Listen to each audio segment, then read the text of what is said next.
नमस्कार हिंदुओं, ओम नमः शिवाय। आज की शिव महापुराण की कथा में जानेंगे किस प्रकार शिव अवतार दुर्वासा ने रामचंद्र और कृष्ण जी की परीक्षा लेकर उन्हें वरदान दिया। जब श्री रामचंद्र ने देवताओं का कार्य सिद्ध करने के लिए राजा दशरथ के घर में अवतार लिया, तब ब्रह्मा जी ने एक दिन काल के द्वारा उनके पास यह समाचार भेजा कि अब आप अपने लोक में आकर हम देवताओं को आनंद प्रदान करने की कृपा करें। तब काल एक मुनि के स्वरूप में रामचंद्र जी के पास जाकर बैठ गया और अवसर देखकर विनती की, हे महाराज, मुझे आपसे कुछ निवेदन करना है और उसको कोई दूसरा मनुष्य न जान सके। हमारे आपके इस वार्तालाप में यदि कोई आ जाए तो वह चाहे कोई भी क्यों न हो, आपको उसका परित्याग करना होगा। रामचंद्र जी ने काल की इस बात को मानकर लक्ष्मण को द्वार पर खड़े होने का आदेश दिया, जिससे कि कोई वहां न आ सके। फिर वे काल से बोले कि तुम कौन हो और कहां से आए हो और हमसे क्या कहना चाहते हो। उस समय काल ने उत्तर दिया, हे प्रभु, ब्रह्मा ने आपके लिए यह संदेश भेजा है कि अब आप अपने लोक में जाएं। इन दोनों में यह वार्ता हो ही रही थी कि उसी समय दुर्वासा परीक्षा के लिए वहां द्वार पर आए और लक्ष्मण से बोले, हे लक्ष्मण, तुम रामचंद्र जी को हमारे आने का तुरंत समाचार दो। यह देखकर लक्ष्मण अत्यंत चिंतित हुए। वह सोचने लगे कि इस समय मैं यदि रामचंद्र जी के पास जाता हूँ तो वे मेरा त्याग कर देंगे, और यदि नहीं जाता हूँ तो मुझे दुर्वासा का कोप भाजन होना पड़ेगा। और ऐसी दशा में उन्होंने यह निश्चय किया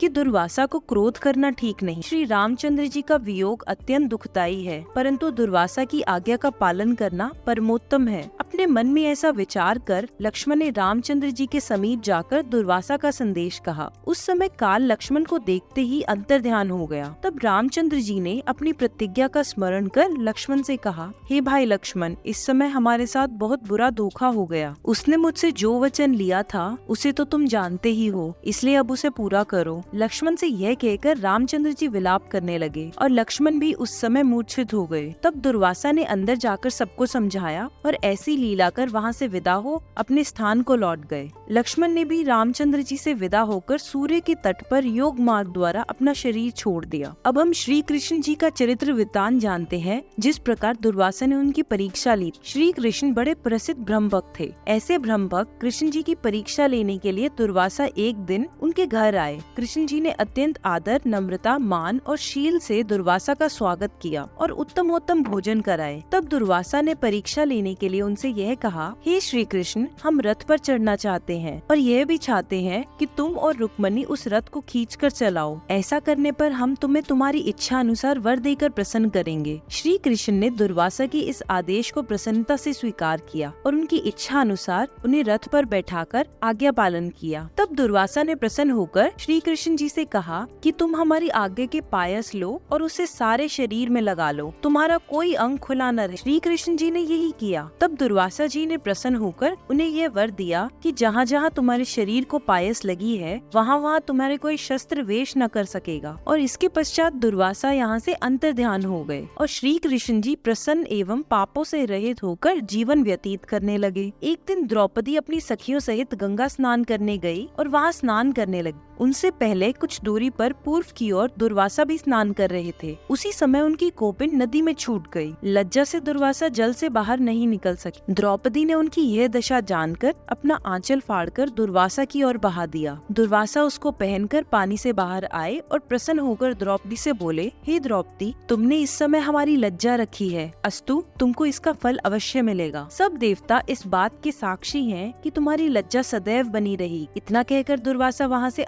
ध्यान हो गए। इसके पश्चात एक दिन दुर्वासा सरोवर में स्नान करने के लिए गए और अपना स्वरूप अत्यंत मैला कुचैला बनाया। संयोग से उस दिन गंधर्वों की 3 पुत्रियां भी स्नान करने के लिए वहीं गयी। उन तीनों के नाम क्रमश रत्नाढ्या, रत्नचूड़ा और घृतपर्णी थे। उन्होंने दुर्वासा को इस दशा में देखकर अनेक दुर्वचन कहे और यह कहा कि ब्रह्मा ने प्रसन्न होकर हमारे लिए ये सुंदर पति भेजा है। दुर्वासा ने यह सुनकर उनको श्राप दिया और सबको अपना ब्रह्मा तेज दिखाते हुए कहा कि तुम चंडाली होकर बड़ा कष्ट पाओ। परंतु जब वे उनकी शरण में पहुंची तो उन्होंने कहा कि तुम मलमास व्रत करके पुनः पहले की तरह ही हो जाओगे। और यह कहकर दुर्वासा वहां से अंतर्ध्यान हो गए।